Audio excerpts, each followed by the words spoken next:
Good afternoon. Welcome to this first webinar, a series of 3 from HortiTechIndia.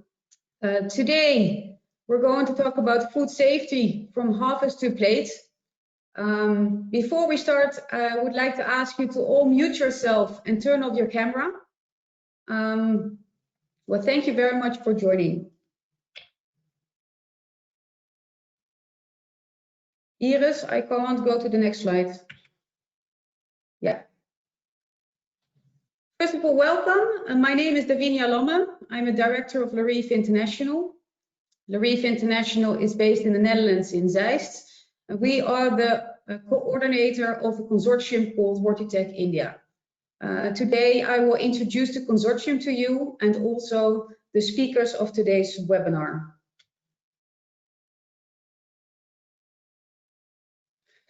So what is the program for today? We have a couple of objectives of this webinar. We would like to provide some insights to you about the importance of food safety, the effects of food unsafety and safety on the human health, how to best manage fruits and vegetables after harvesting to reduce food safety risks, how to best store fruit and vegetables to reduce food safety risks, and how to mitigate food safety risks at the end of the supply chain.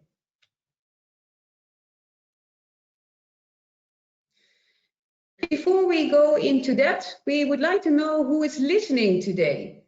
Therefore, we have set up a poll.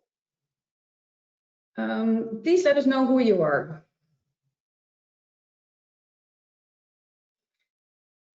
You can here select 5 different options.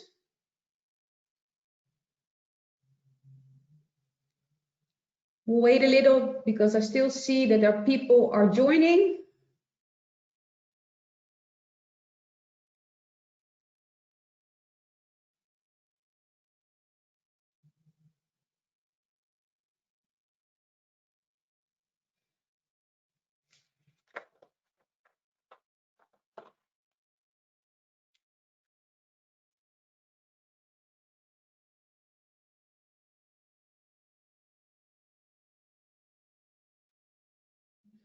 I hope everybody understands how it works.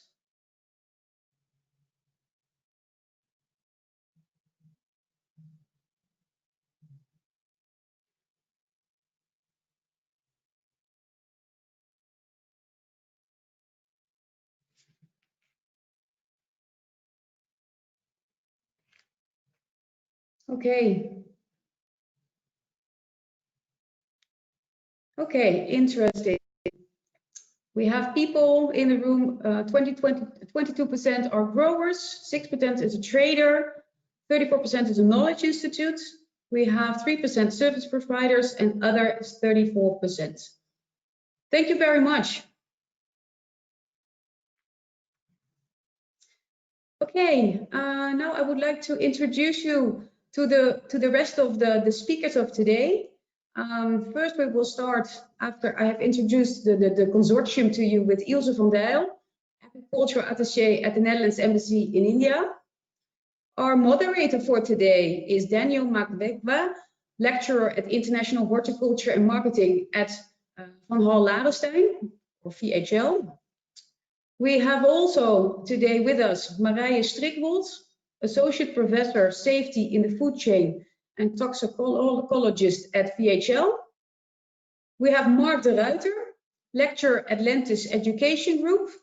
And last but not least, Sumit Sarang, Director at SS Associates. But first, I would like to introduce HortiTechIndia to you.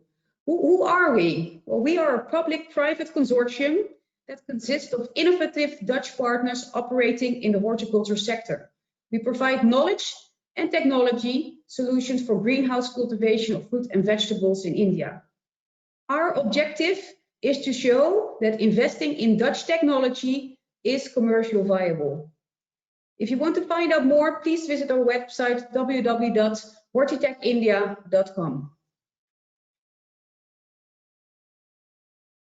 Who are in this consortium? Well, we have a company called Rikswang. They are a vegetable breeder They focus on the development of high-quality vegetable seeds for professional growers. And Rikswang has a local office in Bangalore in India. We also have a biological crop protection specialist in our consortium called Corporate Biological Systems. Also, corporate is locally present in India, in Bangalore. Then we have VEC Advies Group, a company who designs and supervises the construction of greenhouse projects worldwide. They have a couple of reference projects in India. Twitshield is also a knowledge and experience, an organization has a knowledge and experience in realizing complex and large-scale horticulture projects. They also have some reference projects in India, which they can share with you. They will also be one of the speakers in one of the upcoming webinars. Dutch Plantin, also present in India. They produce innovative, sustainable and customer-oriented cocoa substrates. Holden Door, this is a company that provides solutions for climate control, energy management and water management. And then we have Svensson. They provide screens, climate screens for inner greenhouse to control humidity, the temperature, UV radiation. And Hendik is a supplier of water storage systems, which can be used in agriculture and horticulture, aquaculture, and also other industries. Then we have our knowledge institutes, who also will be presenting to you today. First of them is Lentis, a pre-vocational secondary education institute. And secondly, we have VHL from Holladestein, then the International Green Knowledge Institute. They also have a local partner in India, in Bharathi, Agricultural College of Bharathi. And they have a 2+2 program. Well, a lot of knowledge and technology from these partners have been also put in a demonstration greenhouse, which is built in Tumkur, Bangalore. Here you can see a picture of the greenhouse. So if you want to visit the greenhouse, please get in touch with us and we can see what we can do for you.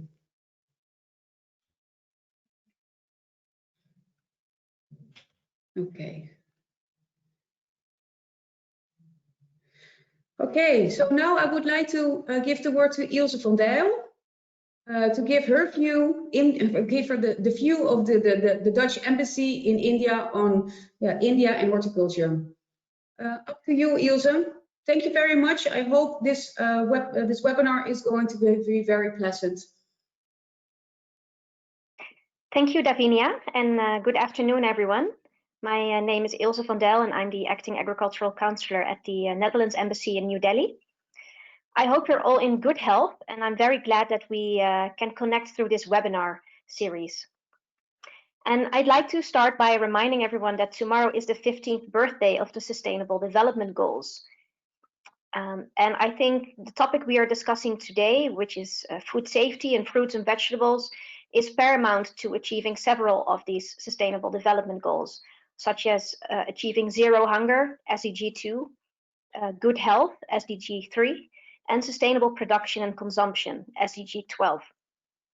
And I think increasing safe horticultural production also very much contributes to the government of India's goals of doubling farmers' incomes, doubling agricultural exports, and making India more self-reliant. Now, when it comes to horticulture, I think India is already a powerhouse. But we do think that there is room for improving efficiency and food safety. And by doing so, India would be able to achieve better consumer health, increase farmers' incomes, and export opportunities. To say a little bit about the Netherlands, we are the second largest vegetable exporter and the fourth largest fruit exporter in the world. And we know that increasing exports requires enhanced food safety awareness and traceability in the production chain. This in turn requires food safety standards, cost-effective monitoring and enforcement, as well as cooperation with industry and training of farmers. Also important is effective communication with consumers who are increasingly demanding more information on food safety, hygiene, and quality. Now, many people know the Netherlands for its technology and expertise in agriculture. So we're very glad that experts from our country have been working together with experts in India and other stakeholders in India for a long time already. For example, we have a joint Indo-Dutch action plan under our joint agricultural working group with the government of India, where we've agreed to establish Indo-Dutch centers of excellence in different states. For example, the Center of Excellence in Bharathi, Maharashtra. In these centers, training is important and methods and techniques are demonstrated, and thus they improve production methods, logistics, and food safety. And by doing so, we are adapting Dutch technology and know-how to Indian circumstances. In addition, what we try to do from the Dutch government side is to encourage both private and public-private partnership collaboration by establishing, for example, agricultural consortiums to integrate Dutch knowledge and expertise locally with available resources in India. And we believe that this concept really creates a win-win situation for stakeholders from both countries. And I think HortiTechIndia is a very fine example of this. At the beginning of this year, before the COVID pandemic changed all of our lives, we actually organized a webinar on food safety in fruits and vegetables with India's Food Safety Authority, FSSI, as part of the Memorandum of Understanding that we have between the Netherlands Food and Consumer Product Safety Authority and FSSI. Well, since then, of course, the pandemic has arrived and made collaboration a little bit more challenging. So I think, following up on this important topic, this webinar series starting today will be very useful in providing further insights into food safety in fresh fruits and vegetables, and hopefully also open up new opportunities for collaboration for consumer health and farmer incomes. Well, that's all I wanted to say, Davinia. Very much looking forward to the webinar and the interesting insights that the experts will have to give to us. Thank you. Thank you very much, Ilse. Now I would like to give the word to Daniel. Daniel, over to you. Thank you very much, Davinia and Ilse, for the wonderful introduction, and welcome to all our participants. It is lovely to have you here for this webinar series that we are starting and looking at food safety from the plant to the plate. But what is important for us to all to understand and to know is that ensuring food safety is one of the most important issues that we have to deal with in the world. And according to the FAO, over US 110 billion is being spent in trying to counteract the effects of food safety. And to try and bring it closer to home, what we realize is over a third of food that is being served in India is adulterated. And this is also quite a worrying factor. And these issues have also been highlighted by organizations such as the Food Safety and Standards Authority of India. And it is critical for us all to understand where the problem arises and where it is coming from. And in order to deal with the issues of food safety, I think the most important and critical issue is we need to identify correctly the components that are essential in understanding what food safety is. And how can we deal with these issues? How can we control issues of food safety? And if we are to do that, we also need to share knowledge between ourselves, but also understand the view of experts. And one of the best, or one of the renowned experts, is Mariah Strykold. Mariah is certified a food expert, a professional expert in toxicology by the Netherlands Society of Toxicology, as well as the European Society of Toxicology. Since 2017, Mariah has worked for Van Houw Larenstein as an associate professor of safety in the food chain. And there she focuses on subjects including fate and transport of compounds in the food chain, risk and exposure assessment of compounds, and psychological-based kinetic modeling. And I think it is only fair to introduce to you Mariah to give us a global view of how to focus on compounds in the food safety chain. Good afternoon, Mariah. Thank you very much, Daniel, for this very nice introduction. And yeah, thank you for inviting me to sharing my knowledge, and I'm very happy to do that. Yeah, we are very much excited to hear your presentation. And so is everyone in the panel. Please proceed with your presentation. Maybe before Mariah starts, I would like to say to the attendees, Mariah and everyone else would like this to be as engaging as possible. So please post your questions in the chat box, but do not turn on your mics. And also all questions will be asked after the presentation of Mariah. Thank you very much, Mariah. Please proceed. Thank you very much. Yes, I'm Mariah Strikwold. In this session, we focus on food safety today, and I will focus on compounds in the food chain. But let me first start with telling more about food safety. This is what it's all about today. It's actually the scientific discipline describing the handling, preparation, and the storage of food in ways to prevent foodborne illness. It's about safety. So it's from farm to plate to make food safe. Actually involves all activities and occurrences. And of course, management is very important. Sometimes we'll take a bit more time to go to the next slide. So therefore I have to wait. Yes. Actually, food safety today, it's not the only pillar anymore of food safety systems. At the left-hand side, you see the pillar of food safety. But nowadays, we also have a pillar of food defense and food fraud. Actually, food safety is about prevention of unintentional or accidental adulteration that pose harm to our health. Food defense is about intentional adulteration. It actually came into people's minds about 9/11, the attack in America, that people thought, well, what are more vulnerable points to harm us? And they said, yes, the food chain is also a point that we can be attacked, for instance, by an ideological motivation.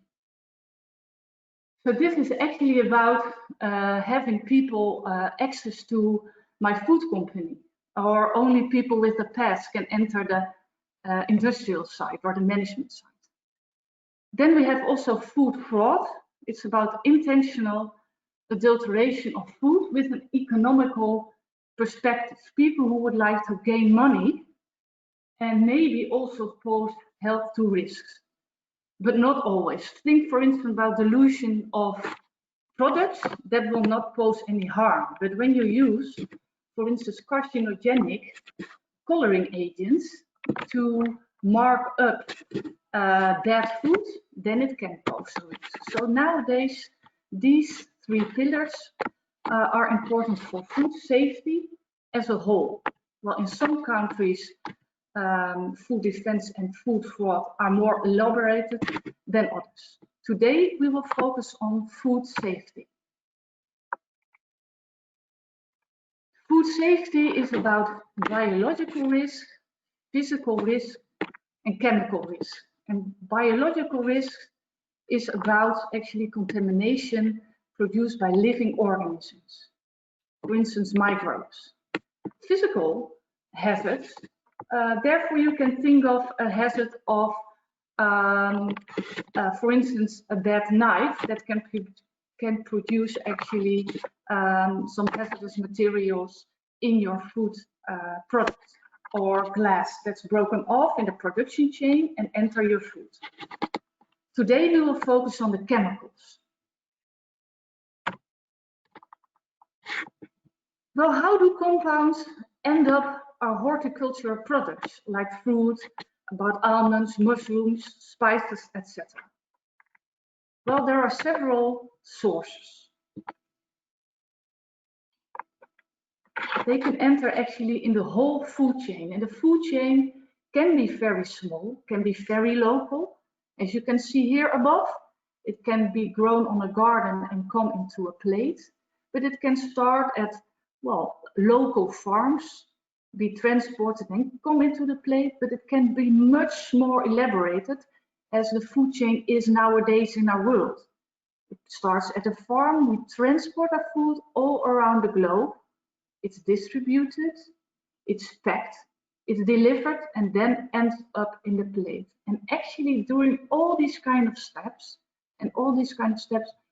compounds can be introduced, or compounds present can change during the transporting process and end up in our plates. And when we eat the food, we can be exposed and there can be a possible risk. Well, let me first now give some overview what kind of contaminants can be present in food. And for today, like the introduction, it will not be possible for me to list all kind of contaminants, but I would like to give you some global idea and make you aware about the possibilities. Well, we have natural toxins. Think about fungi or algae or plants that includes bioactive compounds. Usually, compounds produce a lot of chemicals to actually defend themselves against other organisms. They are present in food. They can be adverse for human health, but they can have also some possible beneficial health effects. Think about metals or inorganic substances, about lead or mercury, nitrates or fluorine, environmental contaminants, for instance, introduced by several industries. So there is a lot of industry in the world, a lot of industry in India. So the type of compounds that are produced and discharged can vary a lot. But also during the processing can introduce several contaminants. And I will elaborate a bit more on these aspects. Actually, what kind of environmental sources of compounds are there in the horticultural chain? Well, several. I think we have natural sources. Think about, for instance, soil containing minerals. They can be beneficial, but at some geographic origin, some places, we can have higher levels of minerals, which may be adverse. Think about, for instance, arsenic. In some soils, the arsenic levels are very high, and they can be present there, and they can also come into contact with the drinking water sources, which can, of course, be used for irrigation, and there enter also the food chain. Several industrial sources, transport sources, and area sources. Think about landfills or dump sites, or also outdoor burning, which can produce burning compounds, and which can be deposited on your vegetables or on your fruit.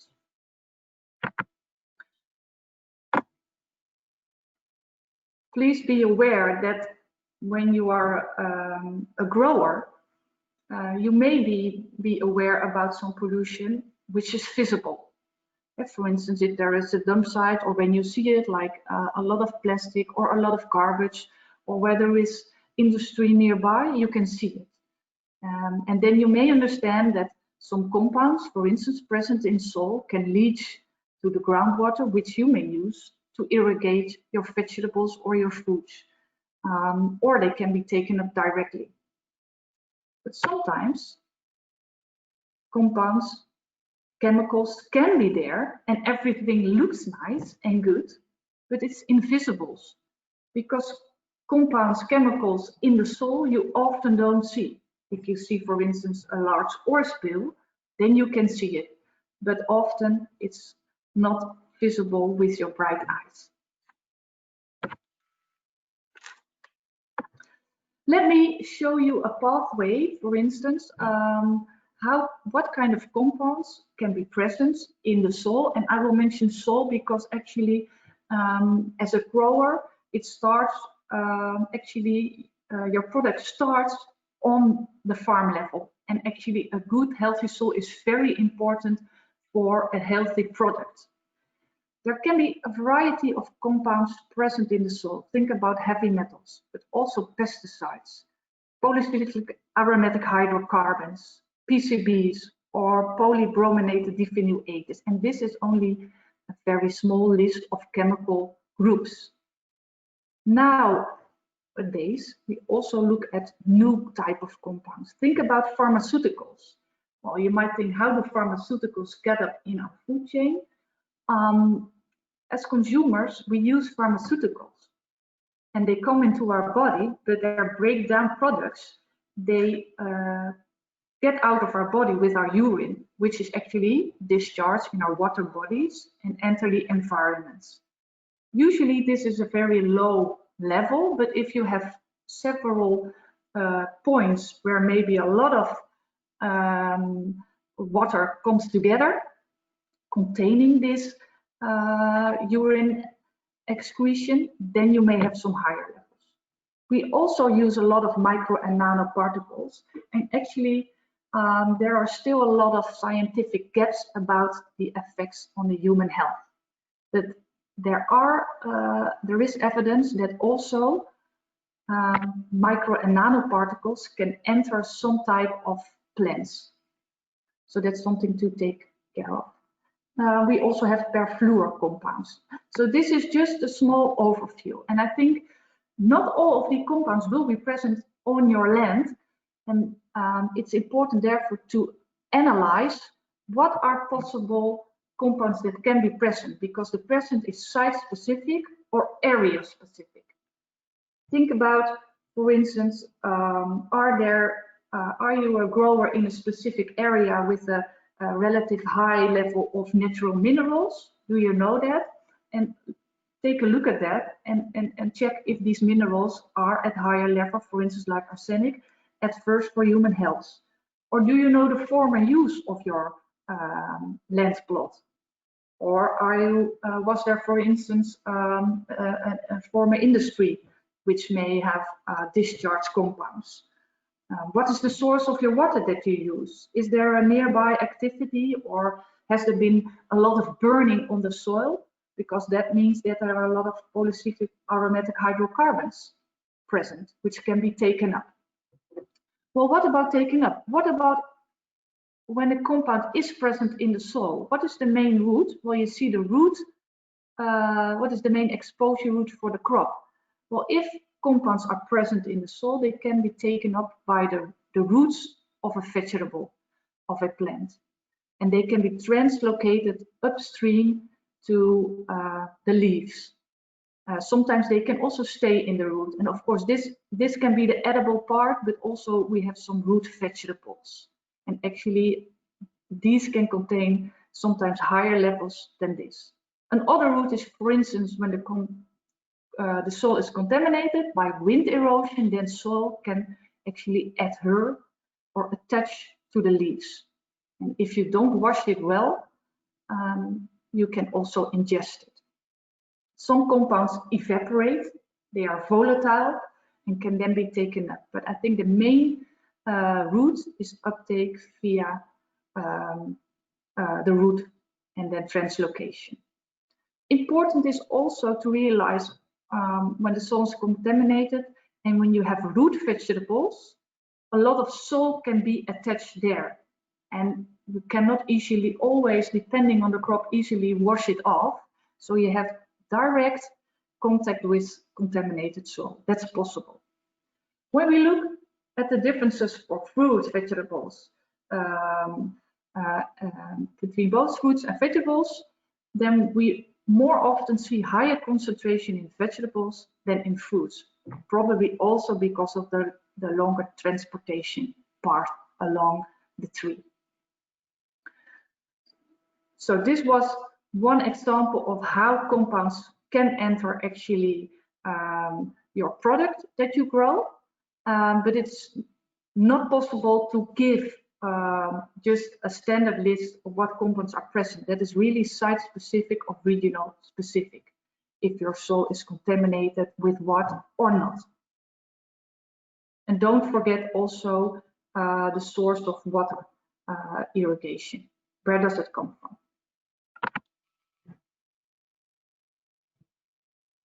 Another group of compounds, I will give some examples where they can enter the food chain, is the use actually of pesticides. Pesticides are used all around the world, and we have actually a lot of groups of pesticides. And I just mentioned actually some groups. For instance, we have organophosphates like malathion. We have carbamates like carbaryl, chlorinated hydrocarbons, PCBs, but much more group. And altogether, they contain hundreds of pesticides for several types of goals. They have different effects. For instance, many of them have a neurological effect. And we can see that like here. This is, for example, what kind of effect will they have? This is actually a neuron. And a neuron actually in our neurological system, signals actually are transported with the goal, for instance, to move our muscles, to winkle our eyes, or to move my legs and my arm, to coordinate.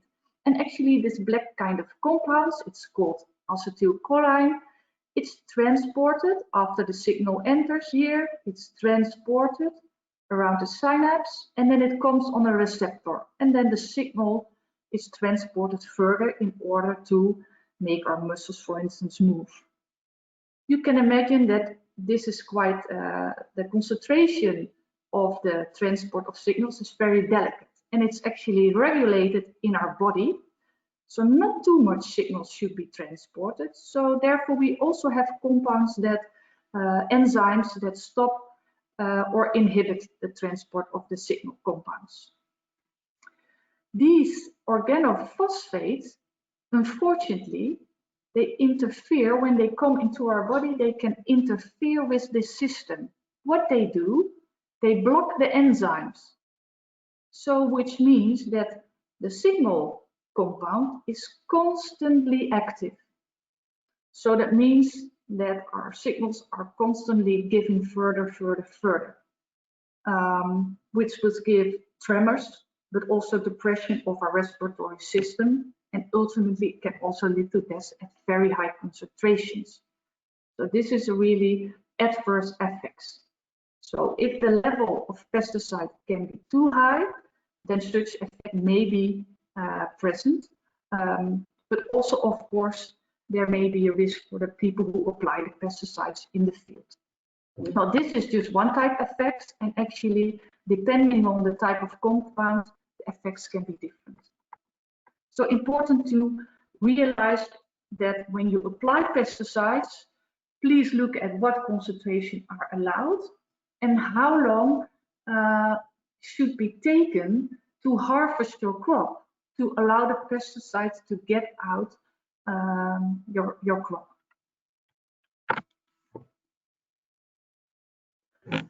These are actually, the pesticide is often a man-made chemical, but there are also natural toxins that are present in our environment. And one of them is our group is a mycotoxins. It's a group of chemicals. And actually mycotoxins are produced by molds or fungi, and they develop on the field during cultivation, but also during the storage or the transport of our food. And well-known molds are Aspergillus, Fusarium, Penicillium, Claviceps, and Alternaria. And altogether, they provide hundreds of chemical toxins with various effects. They can be acute, so short-term effects, but also long-term effects. Effects can vary, for instance, by vomiting, but some can also be carcinogenic. Therefore, it's really important to prevent an outbreak. And you can prevent it by aiming to kill or reduce mold growth. Because if you don't have the molds themselves or the fungi, then they cannot produce their mycotoxin. And then the level is reduced. Therefore, it's also important that you have control points in your in the entire food chain. So if you know that you have a crop that's vulnerable or working in a season with a high temperature and a high humidity, because that's actually the environment that is good for the molds, then they can grow. Then please give actually then actually measure the presence of these molds or the mycotoxin already in the field. But also do it during the transportation or during harvest, etc. So you can control, you can measure it, so you can use it. And there are actually also some quick measurements that you can apply. You do not always need very difficult equipment for that. What kind of effects can be produced? I said they can vary. Well, I think one example of a mycotoxin is Aflatoxin B1. Maybe you heard of it. It's produced by Aspergillus flatus and Aspergillus parasiticus, and they are present on several crops or nuts. And they can, this is actually the chemical compound. When it enters our body, it is metabolized. And actually there is a bit of a change of the molecule, but that allows actually to bind to our DNA, unfortunately. And that can in the end lead to hepatocellular cancer, so cancer in the liver, which is of course very a negative effect. And Aflatoxin B1, it is one of the most potent carcinogens present or naturally produced. So it's important to have control measures on this. But there are many others like aflatoxin with other type of effects. So in general, mycotoxins is really something to look at and to reduce the growth of molds. Some other type of natural compound which I just want to touch upon are herbs, which can be, for example, used as supplements. Herbs, and I think especially also in India, they have an important role for their beneficial health, but there's always a balance between benefit and risks. And that can also lay because the composition of herbs can vary during the year, and they can also sometimes interact with prescribed medication. Some compounds, for instance, in St. John's wort, there are compounds present that can be beneficial, but some compounds actually induce or inhibit our regular metabolism. And then sometimes they can lower or higher the degradation of the medication of other medication that we use. For instance, anticonceptive or HIV medication. And you don't want, of course, that to be affected. So that's an important thing to know. Furthermore, if you have a herb, this is often dried, and that means that the compounds that are present are more concentrated. So that can also may pose a higher risk for some negative effects. So that's some side effect that I also would like to inform you about.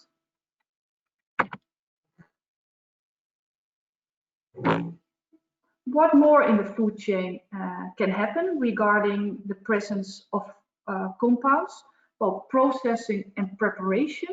And I will give 2 examples of processing and preparation.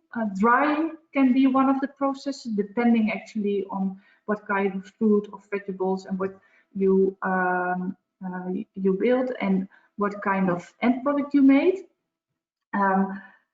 If you have a drying process, sometimes when you use a drying at a higher temperature of time, or the drying process uses a heat source like a diesel generator, then actually compounds like polycyclic aromatic hydrocarbon can come or deposit on the product that you are drying. And some of these polycyclic aromatic hydrocarbons are also genotoxic carcinogens. That means that they interact with our DNA and can ultimately lead to tumors. But they have also other effects. For instance, some effects can be on the reproduction system. So also drying or processes can have some negative effect. When you have several processing steps, sometimes additives are used. Well, there are many additives, for instance, to give a more brighter color, or to make sure that your product stays good for a longer period.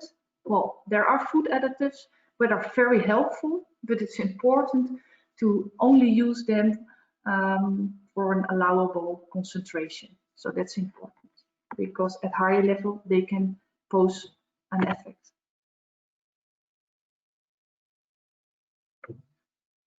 Well, fruit or vegetables, they can be sold, for instance, directly without any packaging material. But when they're transported further, they are often packed, or when they're processed, they need some packaging. And also the packaging can introduce compounds to the food.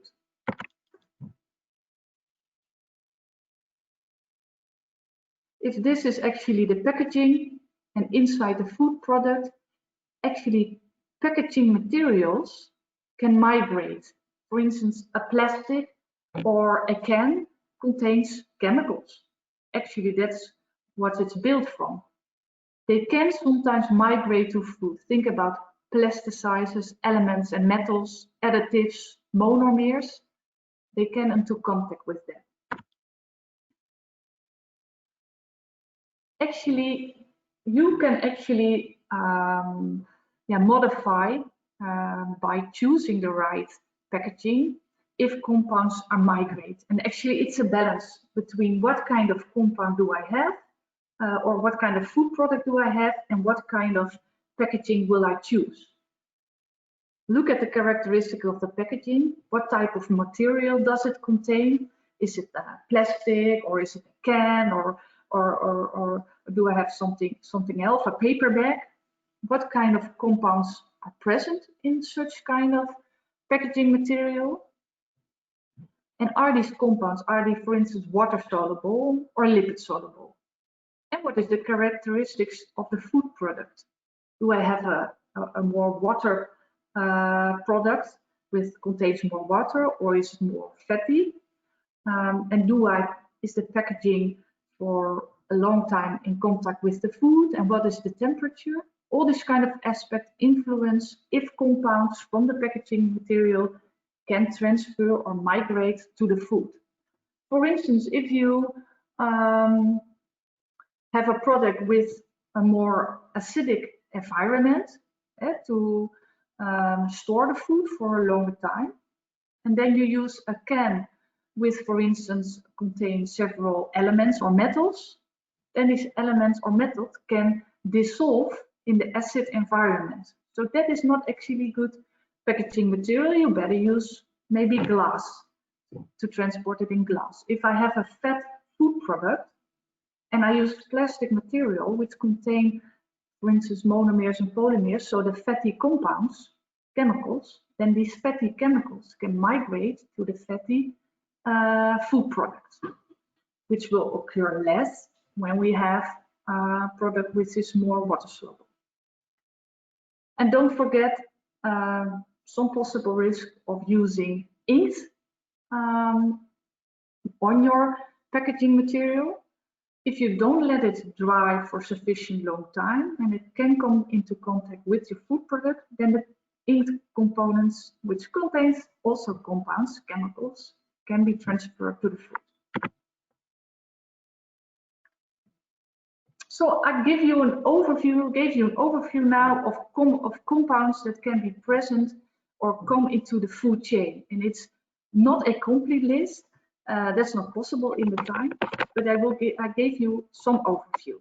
And you can think about yourself how your situation is. But what if we would detect these chemicals in our products? Would it harm our health or not? Well, detection can be, for instance, very easy for instance, with a test strip, sometimes for the mycotoxins, but also be very advanced.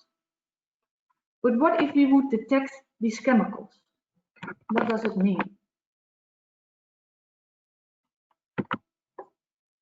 Well, then we come to the study of toxicology. And toxicology is actually the study of poison, and we look at the adverse effects of exogenous agents on living organisms. So actually compounds that are not usually present in our human body, but they enter it, for instance, via the food chain. So we have to do actually a risk assessment, which consists of a hazard identification. What kind of compounds do I have? At what dose do we see what kind of response for us as humans toward the chemical? And are we exposed? Altogether, that determines actually if we are at risk or not at risk. Well, hazard means what the intrinsic toxicity of a compound is. For instance, a potato contains solanine. And if we have green potatoes, we have higher level of solanine. Also, courgettes contain cucurbitacin E. Does the present really mean that we are at risk? Not necessarily. It depends actually on the intrinsic toxicity of a compound. If I would drink 5 liters of water at once, then water will be toxic for me. But if I drink just a glass of water, now a nipson, of course, then water is completely safe. So it's the intrinsic toxicity is very low. But some compounds, if you only take a very small portion, they are can be very toxic. So the hazard depends on the intrinsic toxicity. But very important, in toxicology, the dose makes the poison. So actually, I can be exposed, but only the dose depends if there is a risk. For instance, if I have a very low dose, then the response can be very low, and at higher doses, the response increases. So we need information about this relationship. And actually, this was already stated by Paracelsus in 1500. What else do we need to know the risks? Well, the effects depends on our exposure. Who is exposed? Is it a general public and does it contain also sensitive groups like children or babies and elderly or not? What is the concentration? How are we exposed? Well, via food we have an oral ingestion, but sometimes like herbs can also be used for cosmetic production, or and then you can also be exposed via the dermal route. Then the exposure is different, because via the dermal route or via oral exposure, the compound enters differently in our body, and a less percent can be, for instance, be taken up via the dermal route. How long are we exposed? Is it just once or is it continuously? Well, for food, we often have to think about also continuous exposure, because we are continuously eating food. So compounds like food additives are, then we are continuously exposed to. Compounds like that are accidentally present, maybe not be constantly exposed to. Pesticides, we are also constantly exposed to, because they are used for several types of products constantly. The intrinsic toxicity I just explained is also important, dose response relation, and also the food matrix. Some chemicals are present in food and they can get out of it when we ingest it. And then they can get into our body. Some compounds, they stay in the food matrix and they cannot be taken up in our digestive system. So altogether determines actually the risk. Well, to actually make a judgment about the risk, that is of course depending on these 3 steps. But then you really need a lot of background information and be some expert of some of these topics.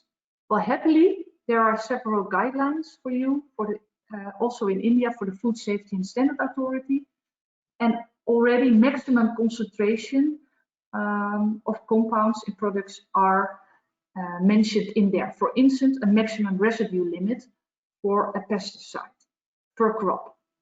So you don't have to perform this. This is done by healthcare professionals, scientists, and people from the safety authorities. So please inform yourself about the legislation on the several components and about the allowable concentration. What can you do yourself furthermore? Investigate potential sources of compounds in the food chain. So starting actually from the land from which your products are growing. If you think there are possible chemicals there, then measure the presence for their presence and their concentration, then perform the risk assessment. Use the guidelines that are there, and then define control and management action. But this is something I will not go into detail, because that's something Mark and maybe Sumit are talking to you in the further lectures today. And to do so, you maybe have you need the help of some experts. Well, please contact us if you need. Well, herewith I would like to close my session, and I'm happy to answer some questions if there are, or maybe at the end. Mariah, thank you very much for such a wonderful presentation, very detailed and very precise to the point. I think there are quite a number of interests on the issues of mycotoxins. One of the questions we got was, how can we reduce mycotoxins levels during cultivation and storage? Yeah, I think that's a very good question. I think it's important to know that the mycotoxins are produced, for instance, by the molds. And these molds, they like an environment where it's a bit warm and a bit foggy. So better to, well, for instance, that may be more easily during storage or transportation, to keep actually the surrounding dry and the temperature low. That will reduce the growth of the molds. So then automatically you have less production of the mycotoxins.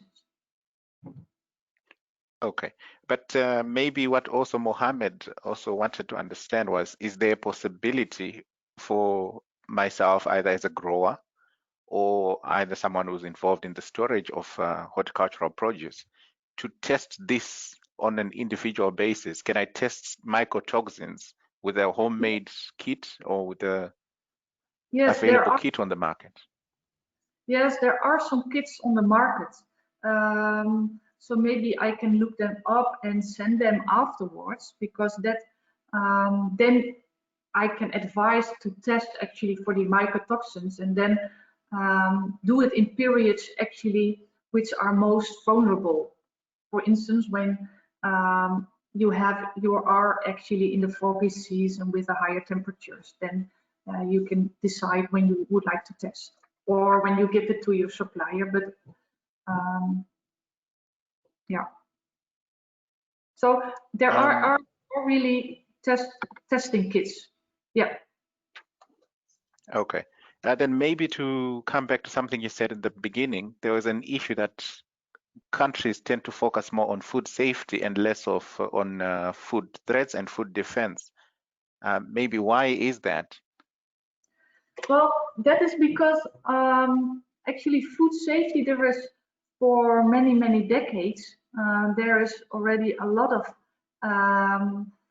attention to food safety. People were more aware already about safety aspects of food.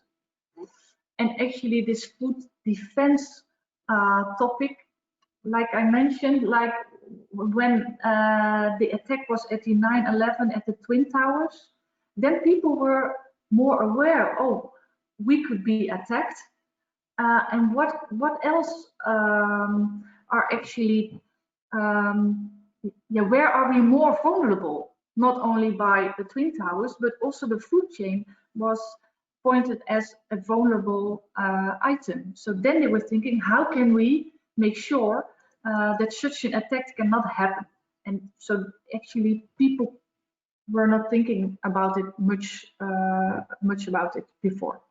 So that's why it started in America, then now also in Europe, and recently it's also included in actually the food safety standard that people should have a food defense and a food vulnerability plan. But this is not as detailed as the hazard yet. Okay, okay. No, thank you very much, Mariah. Maybe to the last question before we round up and move to the next speaker.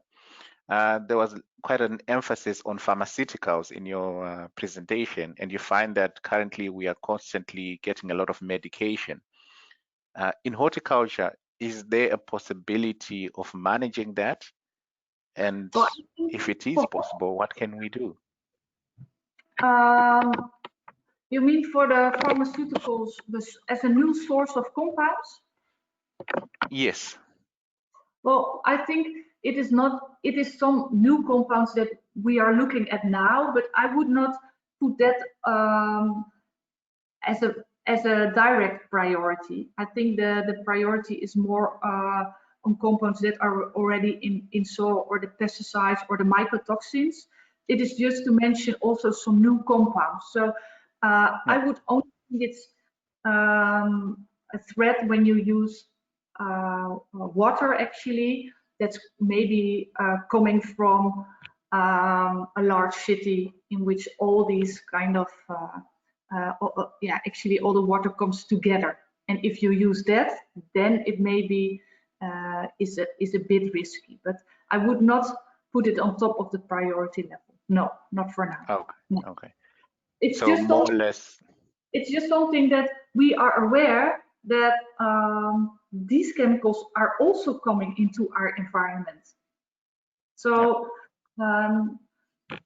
no, and we are still, for instance, in the Netherlands, it's now we are measuring these kind of compounds to see how big the problem is. But it would not be a top priority. I would not say that for now. No.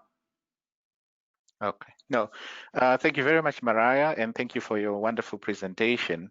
And I think because of time, we would really love to continue discussing this, but we also want to look at this from a perspective where how food is stored, like you highlighted, contaminants coming from food storage.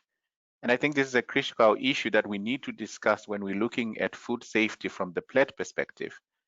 And one of the ideas that we have for this webinar is to look at how can we store food in such a way that we are able to reduce the level of contamination. And today, during this webinar, Mark de Ruyter will give us a presentation on post-harvest and food safety. Mark is an expert in post-harvest technology. He has worked in over 15 countries, for over a long time. With experiences ranging from Africa, countries in Africa, countries in Asia, as well as countries in Europe. There he has worked with different organizations in post-harvest management, horticultural production projects, export of horticultural produce. Mark de Ruyter. Mark?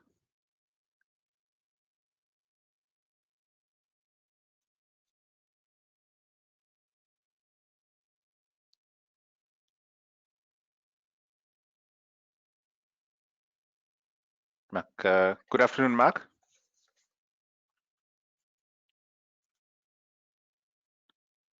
I think the audience can, yes. It is now. Hi there. Yes, good afternoon, Mark.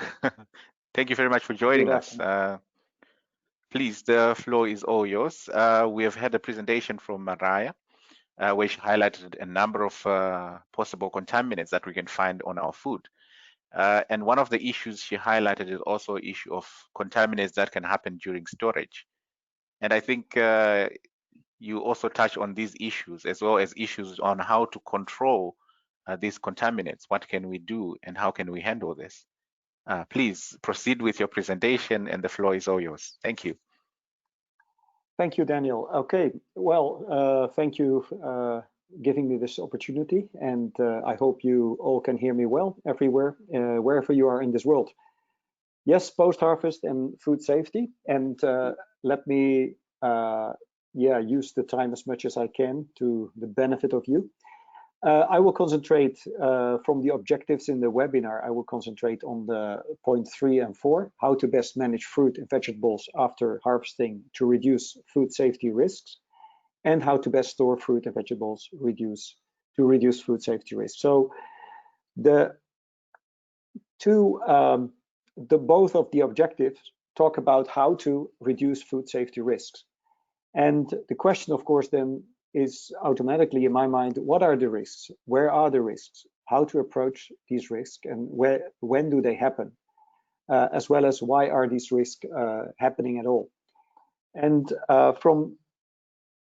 from that perspective, I'm going to tackle a little bit post-harvest management. Of course, 30 minutes, it's a very short time, so we will only do a little bit, touch some of the surface of this topic. There's books written about this, and thousands, 100,000 of articles written as well. So 30 minutes will not be enough.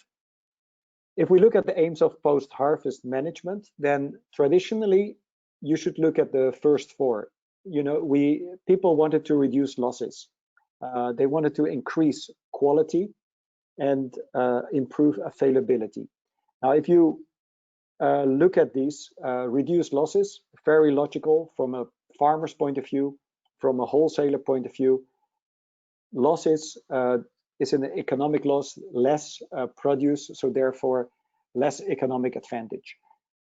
Increase quality, as people became more aware of quality issues, the demand for quality was increased, and people wanted better quality fruit or vegetables, and that could be internal or external. Then the improvement, the thing about quality is quality can be very subjective, it can be very objective, depends on where you are. Some people in the Western countries would happily eat a banana that is not really ripe, and therefore, but they would consider that great quality. Whereas maybe when you're growing up in a country where banana trees grow and they ripen almost on the tree, where they are very sweet and nice, you would consider that great quality. So quality depends on where you are situated, and how you look at certain characteristics. Anyway, the other thing that happened in post-harvest management is improve availability. Naturally, what happened, for instance, in apples and pears, is that when you harvest them, it's near the winter time, so you get a lot of pears, a lot of apples, and in the past there wasn't much transportation and export, so you need to find a way to store them to prolong the season. But as we started doing that, we could prolong it longer and longer, and now people are used, at least in Europe and in America, Northern America, to have almost all products available all year round. The good thing about that, it increases sales and more earnings for retail and others. Now, if you look back in the history, the last few decades, food security and food safety have become top priorities, and have also been the focus of post-harvest management. In many projects that I'm involved with at the moment, it all is about food security and food safety.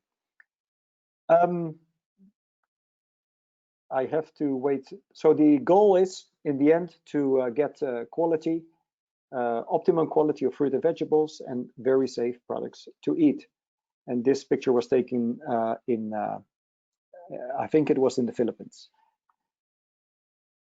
Now, when we want to control the quality, we have to look at water and relative humidity. And water in the context of the product itself. Is it losing water? Is it shriveling, for instance? Relative humidity in packaging or in storage units, because all of these contribute to keeping the quality well. Temperature, of course, is very important, as we all know. You know, we all have, if you have, you know, if you can afford, we buy a fridge to keep our things at cold temperatures and keep them safe. Handling is important. Respiration in fruit and vegetables is very important. And the aim there again is to reduce the respiration. Maturity, ripeness, ethylene, I'll get back to that later a little bit, and products and what kind of product and variety. With those, we can control quality. And maybe to say something about the last one, different varieties have different characteristics.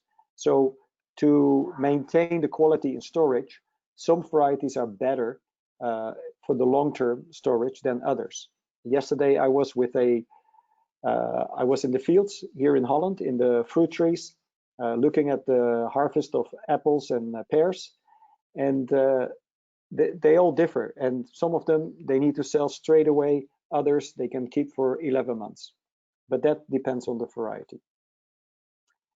Now, Marije already talked about a little bit about this topic and contaminations in products. And she mentioned already chemical contamination, physical contamination, and biological contamination. And physical, for instance, dust, sand, wood, and metal pieces.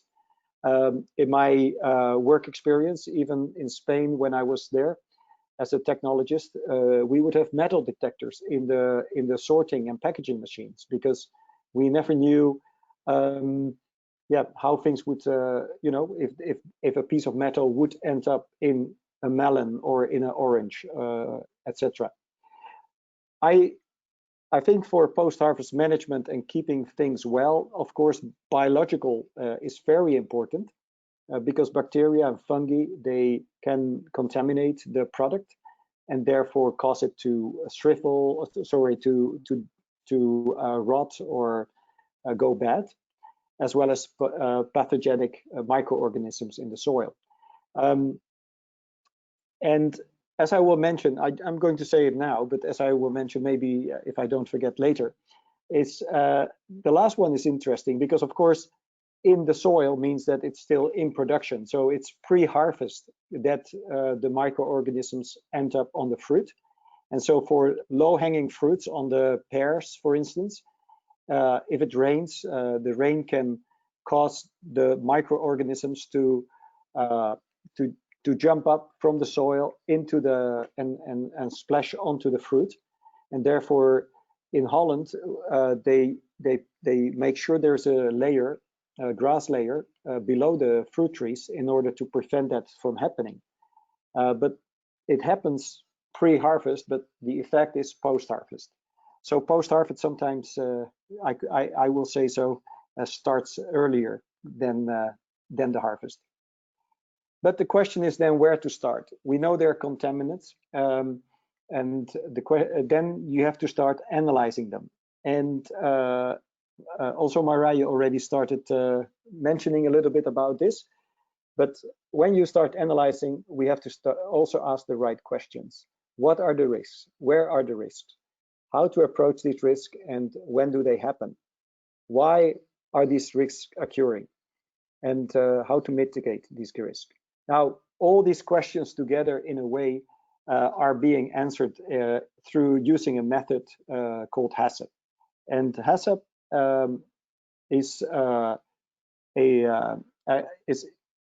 stands for Hazard Analysis of Critical Control Points. And I'm sure that most of you have heard of it.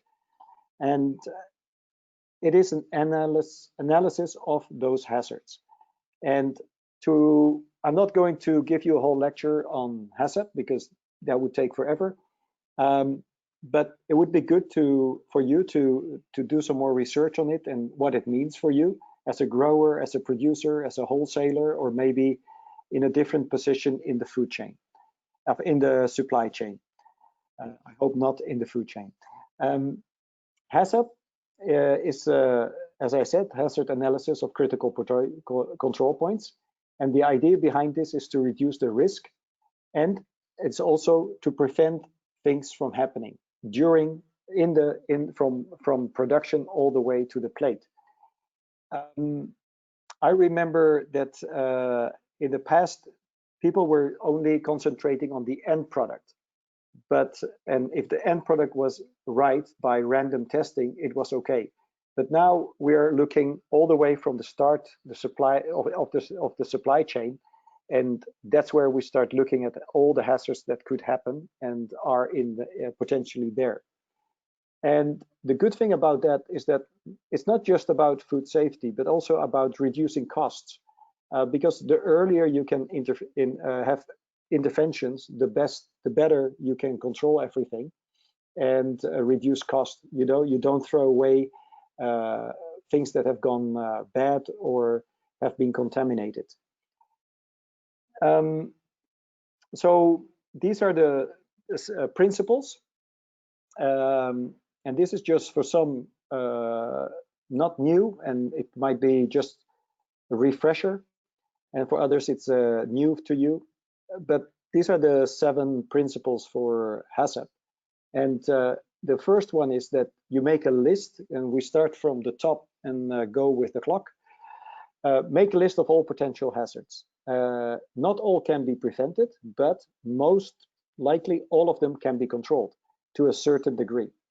And that can be the chemical ones, the physical ones, and the biological ones. So always think in these 3 terms at each stage in the process. Then determine the critical control points.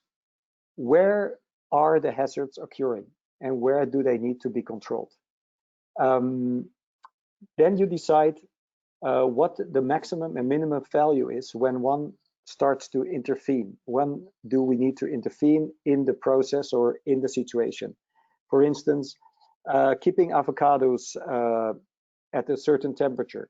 What is the maximum temperature that you consider still safe and good for long-term storage?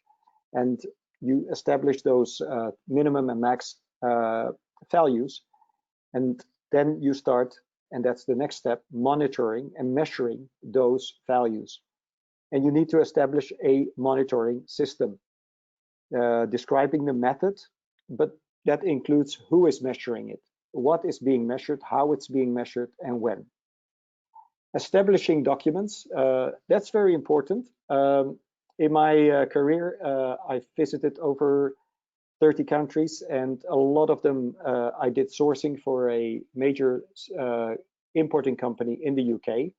And oftentimes we found that people did not keep records, and not keeping records, you know, people tend to forget things, but it actually is good to do records because A, you can show people that you're doing what you're doing, and 2, you can go back and use those data for analysis later. And it's always interesting and it's always good. Then you have to, of course, all these measurements and monitoring are not just for the fun of it. You're doing it to make corrective actions.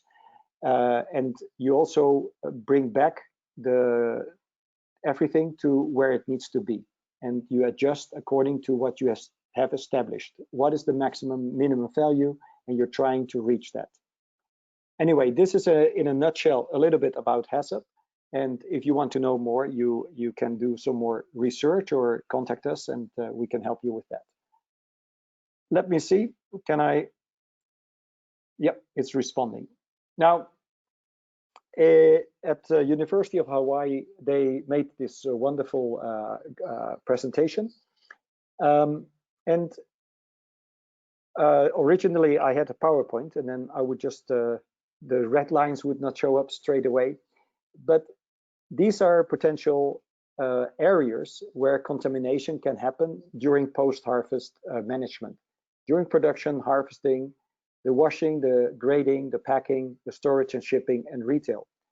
And what is interesting is, of course, here that the worker hygiene comes back in every single one of them. And in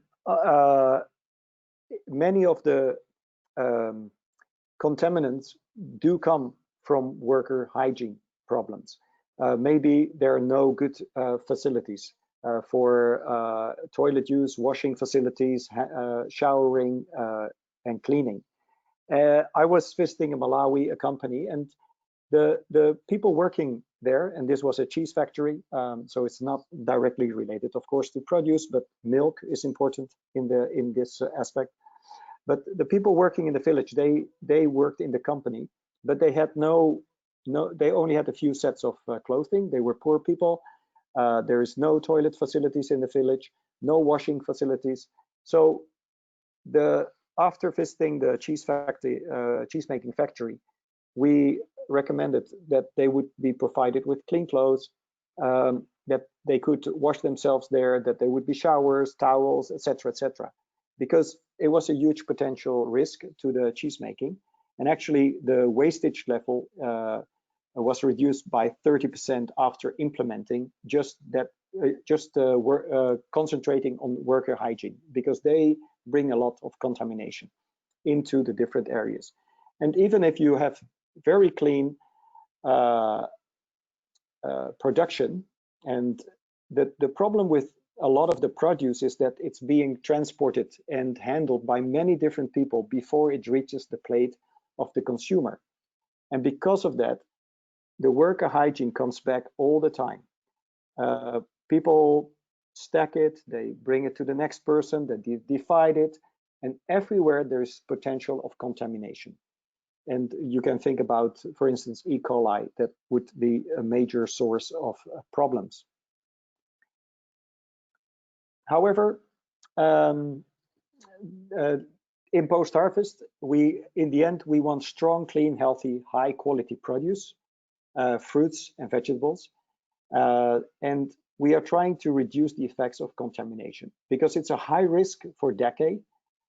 In India, 40% of the produce is lost post-harvest, and yeah, if you think about food security, but also food safety, that's a huge percentage. In Western Europe, it's less than 3%, and not much of that is due to decay. A lot of that is actually wastage because it's not being sold at the end of the day. High risk for infections causes reduction in sales, high risk for food safety, and high risk for food security. Now, what is post-harvest management in the end all about? It's one of the things, it's active management of the produce, in this case, fruit and vegetables, after harvesting and throughout the whole supply chain.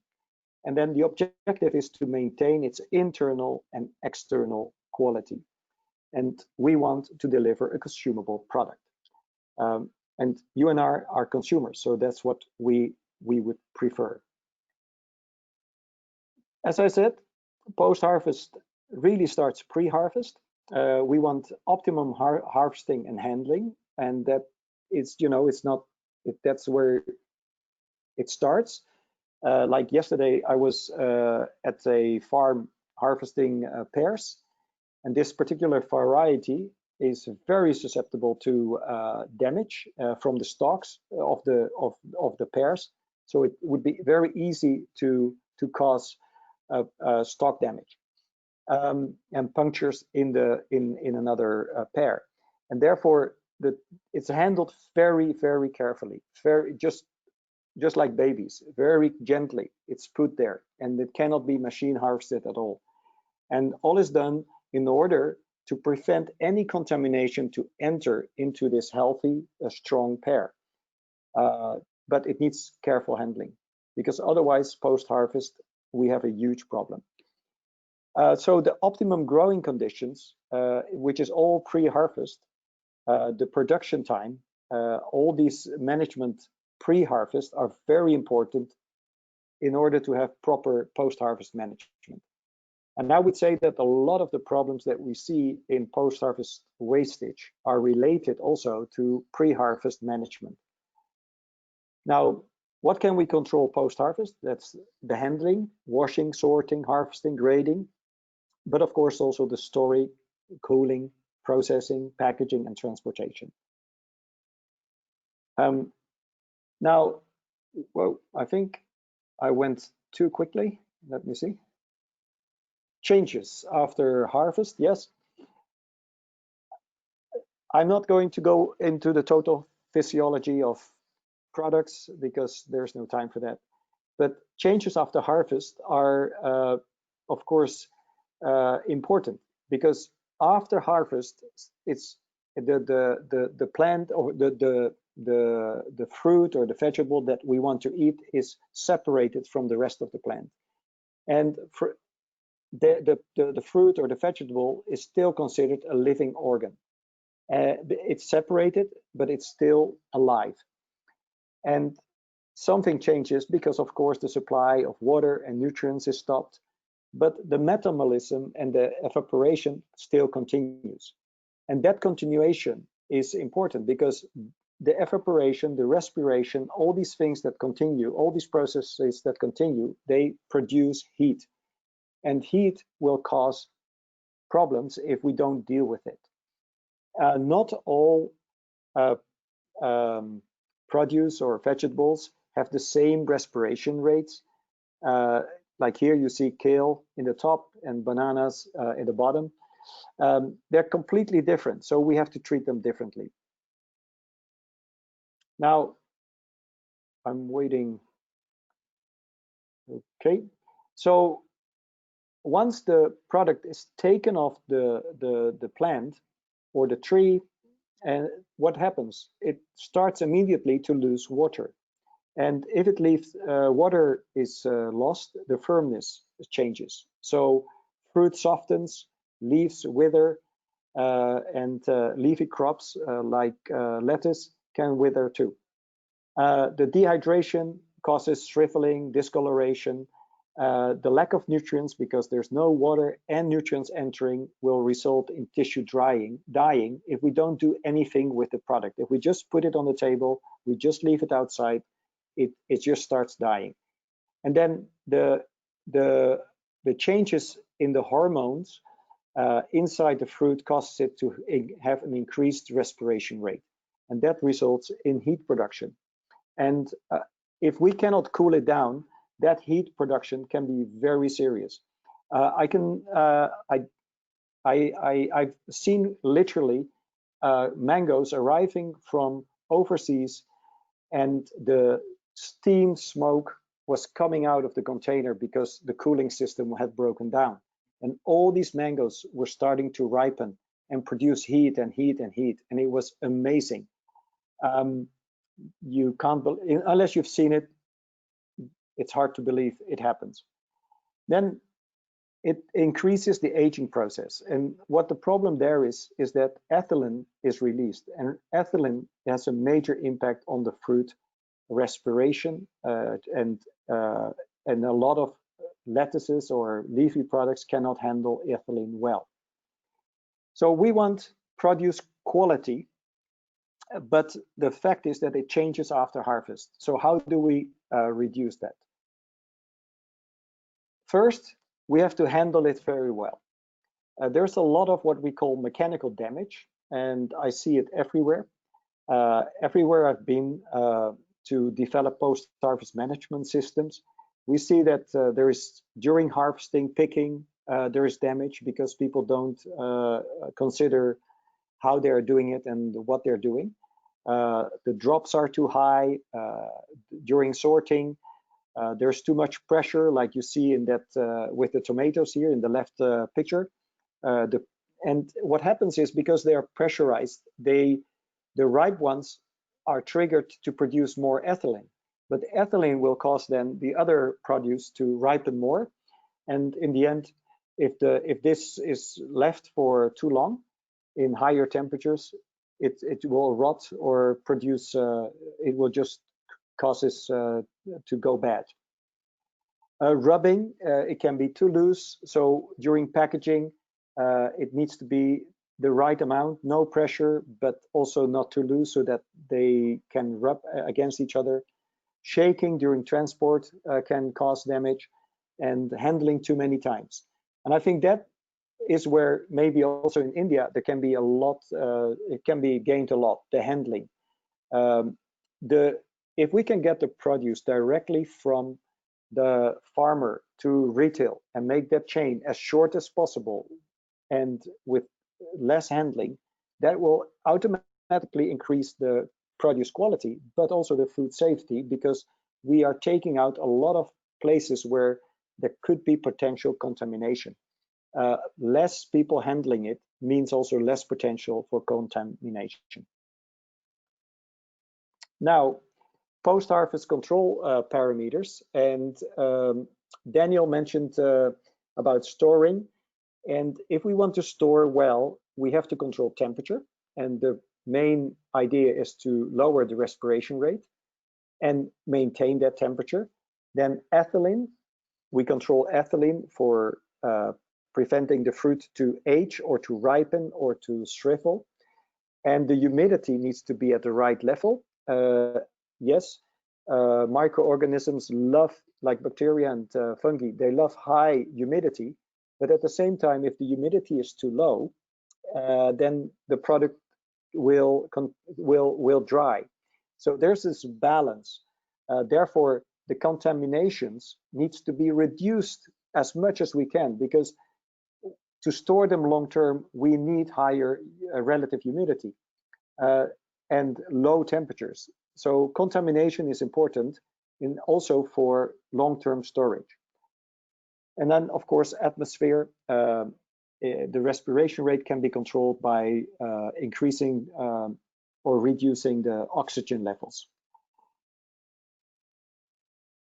Now, temperature, and you see the picture here with the red chain or shackle in there.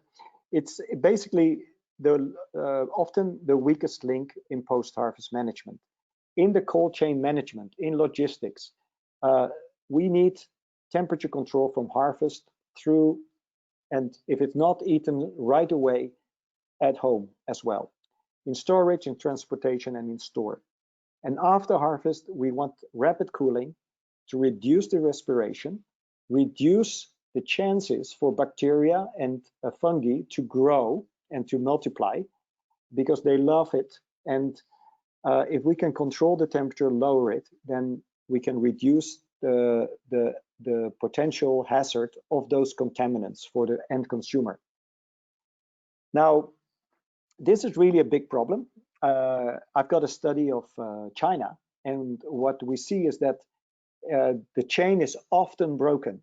Either people start well at harvesting, but then the storage is not well done, or during transportation, the drivers turn off the cooling systems to save money, etc., etc. Now, that is important to realize that happens, because then you have to go back to your HACCP analysis, because you need to find ways to measure and control and monitor those situations, and in order to prevent anything from happening that would cause food safety issues. Just for growers and traders and people in the industry, for wherever you are, I always like to show people this little graph. This is for sugar beet, and maybe not in your area, but definitely here in Holland. You can see here at 0 degrees, the weight loss is only 1% after 10 days. But at 15 degrees, the weight loss is 7% after 10 days. Now, the weight loss is water. And I always say weight loss, water into the air means money into the air. You're losing a lot of money. And so a lot of arguments are, oh, cooling down or storing it properly costs a lot of money. But actually not cooling it down and not keeping it at the right temperature costs maybe more money. Apart from the fact that if you can cool it down, you can use it for a longer period of time and make it more available, and even maybe consider getting a better price. Well, here you see temperature problems, maybe mechanical damage issues.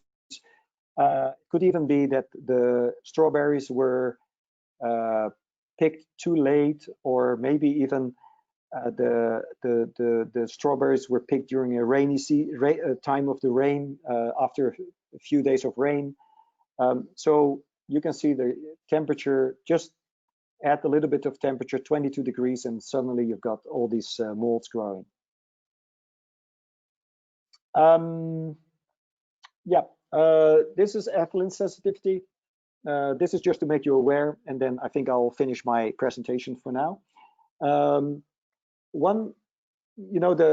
ethylene sensitivity depends on the variety, on the crop, fruit, flower, on the concentration levels. Some fruits can handle ethylene way better than others, and in some fruits, if you just add a little bit of ethylene, they start ripening or aging straight away. But of course, the exposure time is related to that, and at what temperatures it's been given. That also makes an impact. The carbon dioxide concentration, the higher the level, the lower the ethylene sensitivity. So that's why in storage, we reduce oxygen to very low levels to reduce the and increase the carbon dioxide levels. But last but not least, it also depends on the stage of the produce.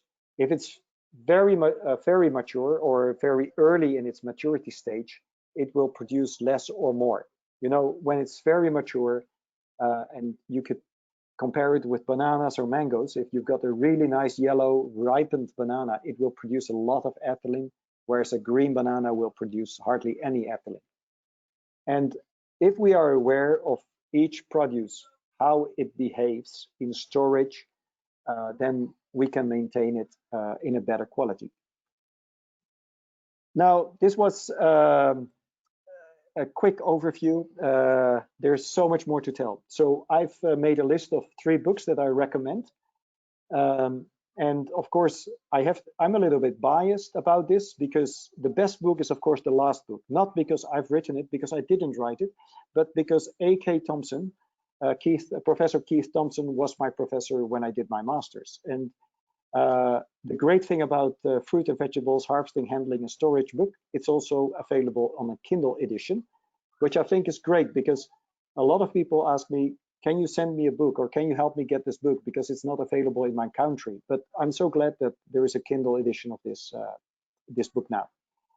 Well, thank you so much. If you want to link with me, feel free through LinkedIn.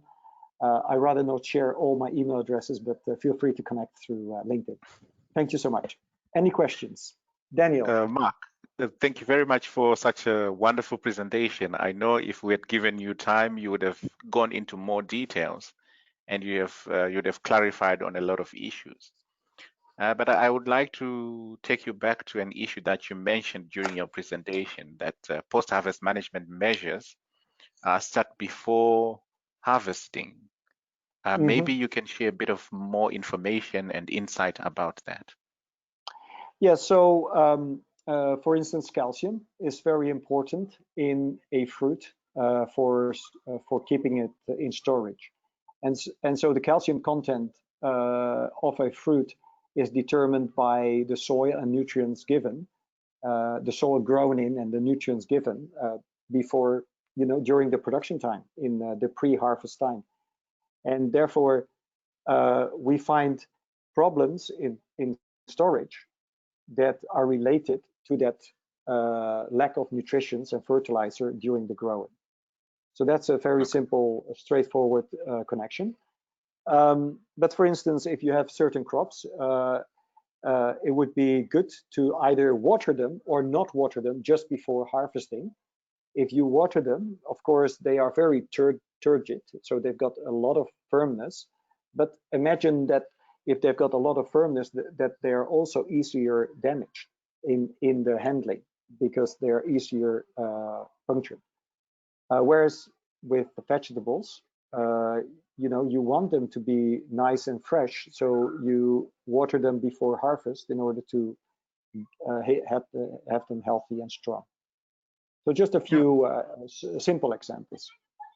So ideally, what we do on the field will translate into what happens during storage, and that translates into the kind of food that we eat in terms of how safe the food is. Well, I think we can go further with this discussion and also look into more details.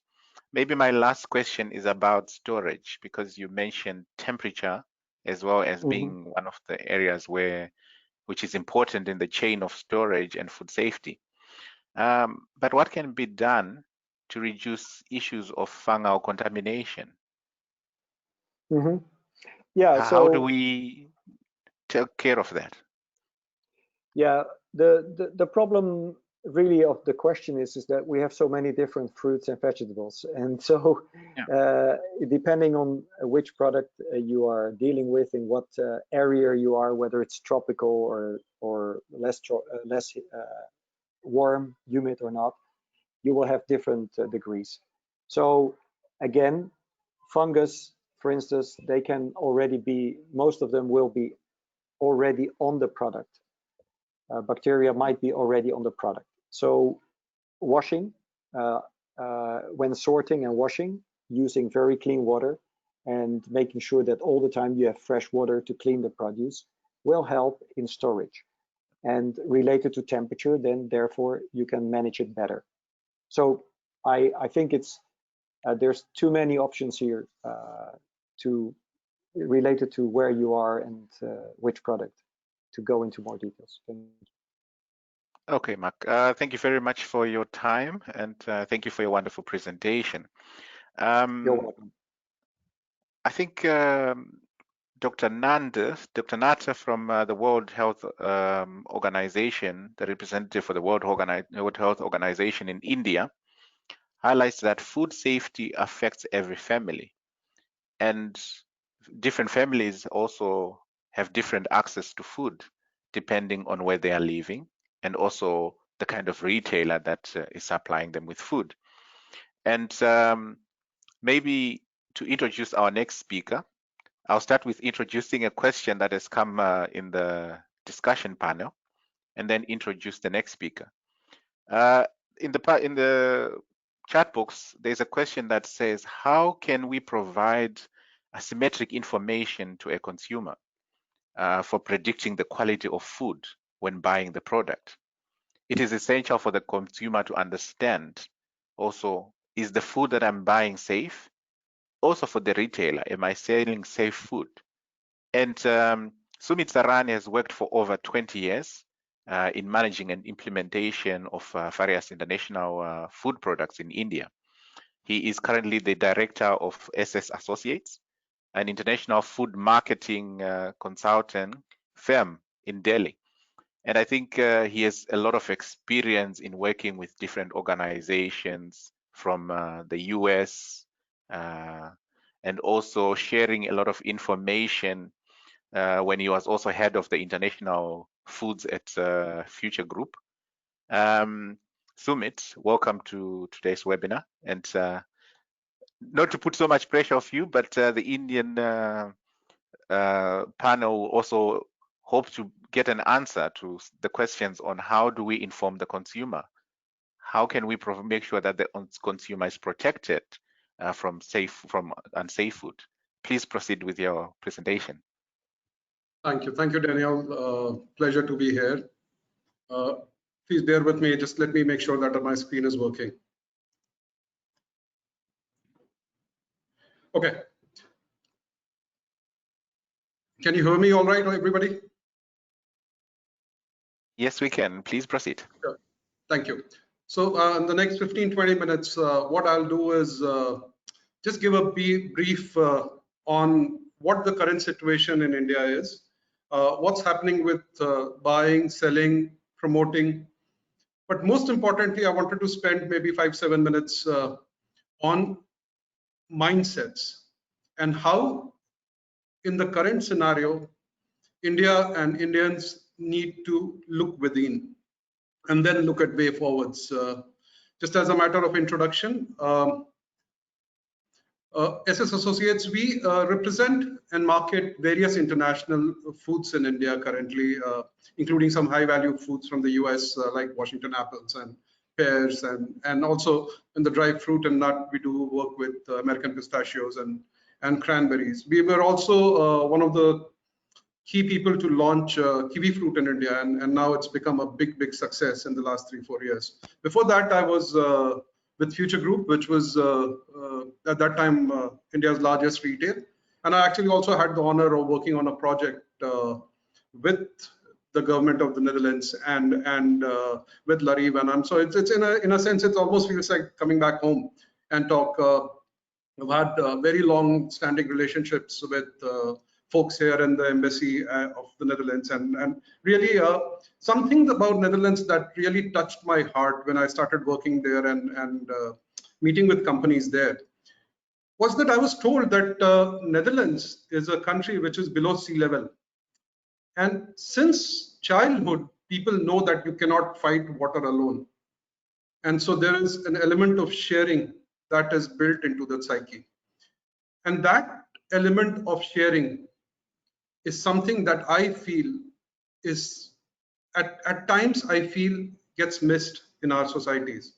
And I think, and I would it's there in one of my slides where I would think that India and Netherlands as a partnership can be the defining partnership of the coming years, especially so after the current pandemic. So let's look at the pandemic. I don't want to get into too many details, but numbers are going to be always large in India, and so this is actually a slide and a tracker from this morning, and we are currently at 5.7 million infections. But the number really I wanted you to look at was this number of 1.6%. I think the fatality in India is far lower than anywhere else in the world. To a large extent, it's the immunity that Indians have and the way we have grown up. Our recovery rate is also very high. So given whatever is happening, the general belief is that India is going to come out of this pandemic stronger than before.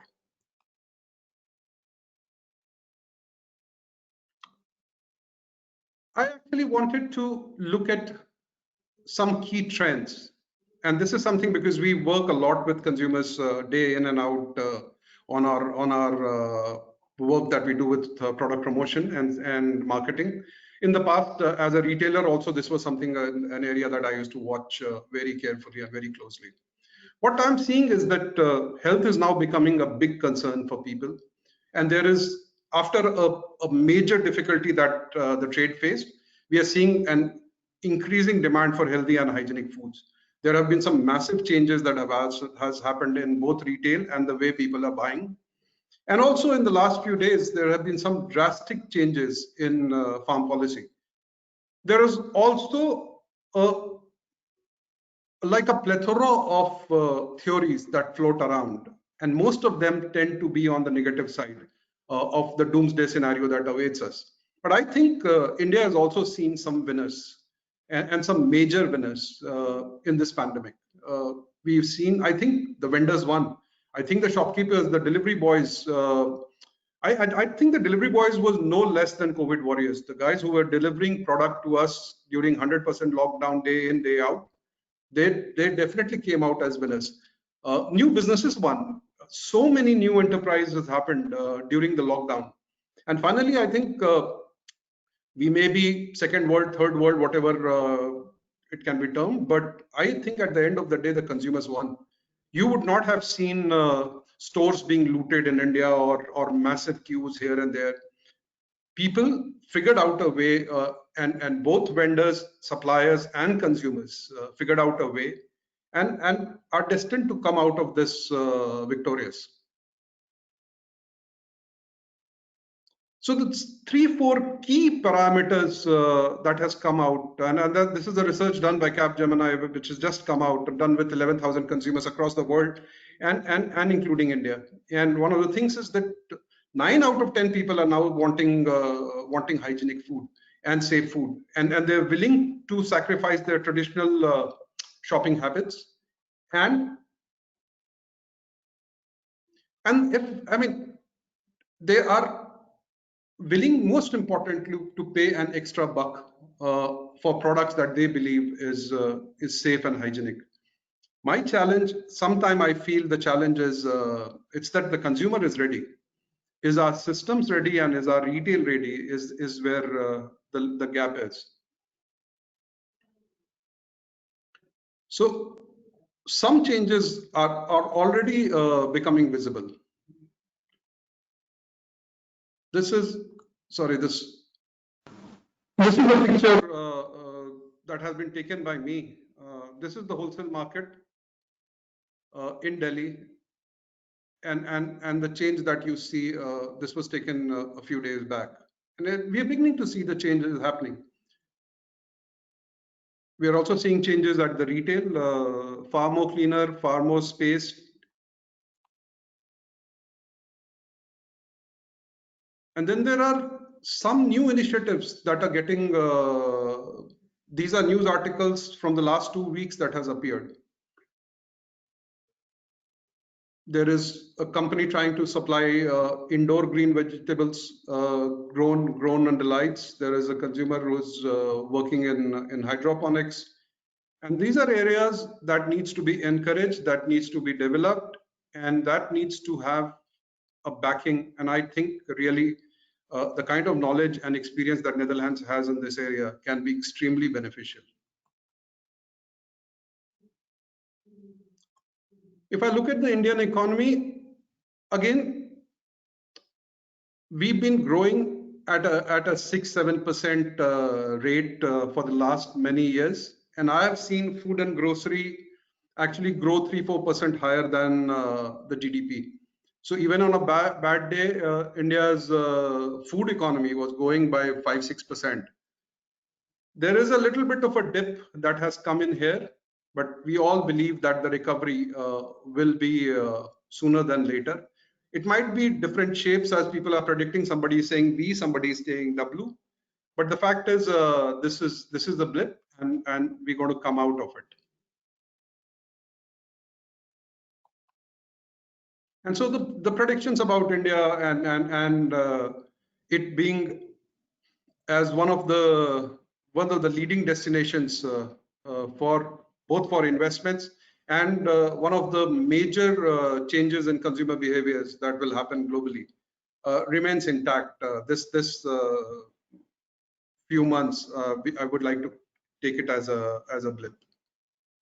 I'm sorry, there seems to be a little bit of a lag when I change the slide, so please bear with me.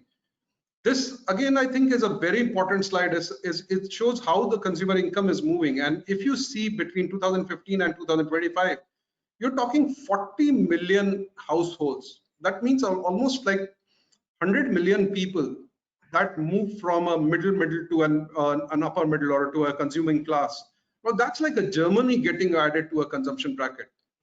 And in any developing economy, maximum impact of those will be in the food and grocery. And most importantly, India is, and it's something that I wanted to emphasize on, that India is not about its metros and Delhi and Mumbai and Bangalore. India really is an India that stays in every single small town, in every single village. This slide, this actually article suggested that there are 33 Indian cities with 1 million millionaires. Now that's the kind of power India has. And we have nothing artificial. While you may be in Bombay or Bangalore or Delhi and poverty will stare in your face, on the contrary, you can go to a small city and you will still find rich people who have monies, who have willingness and money to spend. Unfortunately, they are not served, or they will not service to the products that they can afford and demand. So that brings me to retail. I'm not going to spend too much time because we've been talking about it, but the fact is that it's leapfrogging, and if you look at this slide, I mean, this slide you can read it two ways. One way to read it is that in just the last 3-4 years, modern retail share is going to go up from 12% between 9 and 3 of modern retail and e-commerce into 25%. Now that's a humongous change in a country of 135 billion people, 35 billion people. Especially the e-commerce is going through the roof right now, and so this percentage, if anything, can be higher. But the other way to look at it is also that 75% will still be unorganized, and that is a major thing for both fruits and vegetables as an industry. But if you look at modern retail, There has been a lot of consolidation. I'm sure a lot of people are following these news, but there is a lot of consolidation that is already happening, and we would see fruits and vegetable becoming a key aspect for both physical retailers as well as the online chains. Now I come to, in the next 5 minutes, I come to the Indian agriculture scenario. And I think in a lot of ways, I think we are at a crossroad. And this book by Marshall Goldsmith is something that I always refer to, which says that what has got you here won't put you there.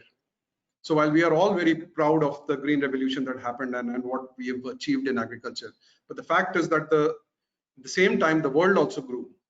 And so if you look at an agriculture, in a lot of ways, and this is not my slide, this is a slide actually put out by the World Bank, it suggests that India farmers are producing fruits and vegetables at 53% in vegetables and 63% compared to world cost. But their share in the global trade is less than 1%, which really means that the Indian farmer is globally competitive, but the Indian agribusinesses are not, and that's where the opportunity lies. And that's where what brings to me on the mindsets. I actually divided the agriculture into 5 buckets of production, storage, wholesale, processing, and trade. And let's look at it each. On the production, what do we believe? We want to believe that we are the second largest producer of fruits and vegetables. We have all kinds of climatic zones that we can produce year round. And horticulture is a focus area for government, and there is no product better than Indian products. That's the general belief that we have. Now, I would request you to ponder on a few things. Fact is that we are a distant second to China. Production is stagnant. 70% of our total production is comprised of banana, mangoes, and citrus. And I'm talking about fruits right now. The share of temperate fruits is less than 3%. And there is something drastically going wrong in our peri-urban agriculture. Peri-urban agriculture is an agriculture that sustains a large city. Agriculture, say, in and around Delhi, or an agriculture in and around Mumbai. And I've asked this question to a room with as many as 250 people.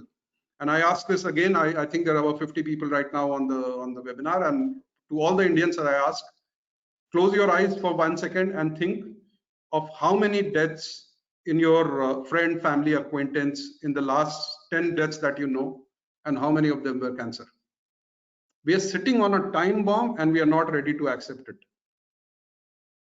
Every single family, including me, I know that out of the 10, at least 4 or 5 deaths of friend, family, acquaintance has fallen prey to cancer. Again, if you look at storage, what we believe is that we waste 40%. There is no cold chain infrastructure, and the storage conditions are very poor. Again, I would like you to ponder, is it that we really have no cold chain infrastructure? Fact is that there has never been a complaint about the cold chain infrastructure for meat products for exports. We managed to get polio drops to every single village in India in refrigerated. Ice creams are available in the smallest of villages at -18. So where there's a demand, Indians and Indian infrastructure suffices. It's just that people don't know what the contamination in fruits and vegetables mean and how badly it's impacting them. And that's why there is no demand and no takers. And that's a serious thing, that as if we are able to build awareness and demand, everything else will fall in place.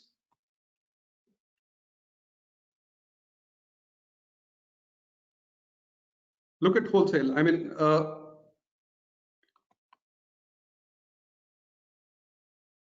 this, sir, in 21st century India should not be acceptable to any of us.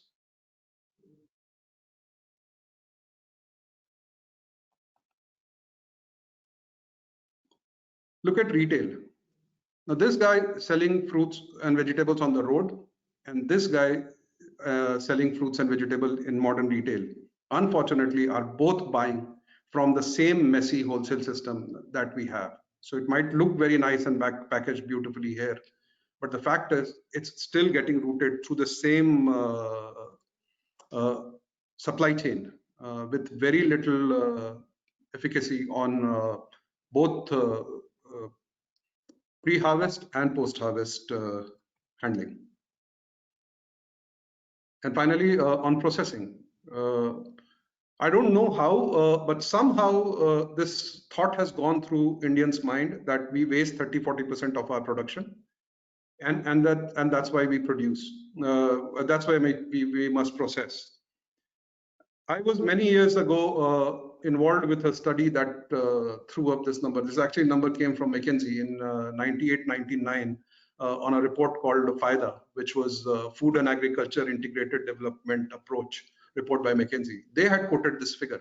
What McKinsey really had said was that 30%, 35% was the value loss. A product that could have been sold for 100 was selling for 70, and that was the loss. Somehow it got being taken as volume loss. If India wastes 30% of what it produces, it will be more than what England would consume in a year. The real loss is shrinkage, as was just pointed out.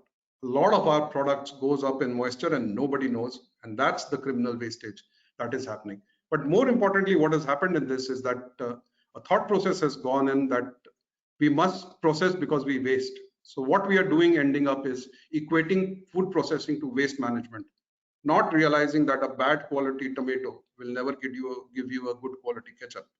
And that's the challenge that the Indian food processing industry faces. And unless we believe this and it's ready to accept this, the challenge will always remain.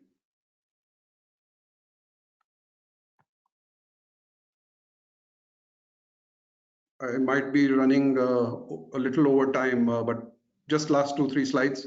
On the trade, again, we would like to be the fruit and bread basket of the world.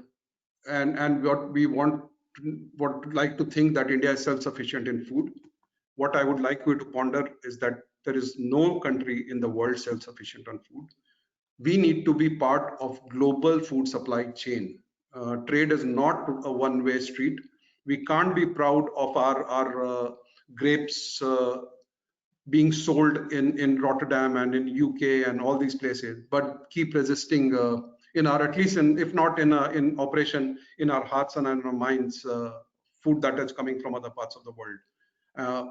It's a two-way street. The more open we become, the more the better we will have in growth. And so India currently as a supplier, if you look at our share in production and our share in trade, it's minuscule. Except mangoes, there is hardly an, and even in mangoes, our exports are limited towards very low value and close markets like UAE, etc. for us. The long distance market are still not traveled. And so the way forward for first for the Dutch companies, I think I was hearing the spokesperson from the embassy, and you actually hit the nail on the head. I think the things that you are doing with the government, with FSSAI, will be a long way. Food safety is a very broad topic here in India, and we need to define it. It's very important to define, because everybody wants safe food. But what does it mean to have safe food is something that needs to be defined, and partnerships need to be established. And for the Indian organizations, I just have these 4 or 5 things. First, most important is that we need to have an open mind and open heart. We must admit that there is a food safety problem, and then we should be open to working with the world and people like folks in Netherlands who are so willing to share, to accept, adopt, and actually make them a part of our thought process. Food safety and hygiene is no more a trade decision to me and to a lot of consumers. And trust me when I say this, because I work this day in and out. I think it's now, especially after the pandemic, a part of a national duty.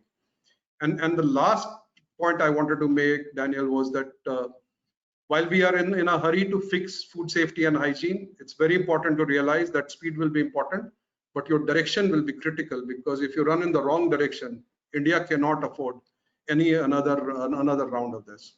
Thank you so much. Thank you very much, Sumit. Unfortunately, we are running out of time, and I think this is our last minute. And I think it's also important for the for the attendees as well as the panelists. I think you have wrapped it up quite well on sending messages to ponder for both the Indian companies and organizations, as well as organizations from the Netherlands.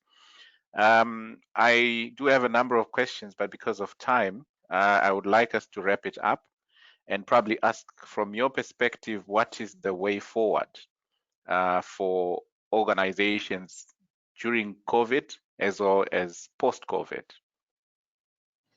I think, like I said, there is a tremendous change in consumer behavior. There is a need for a better and hygienic and safe food. And India and Netherlands can be that defining partnership for Indians to adopt and make those changes.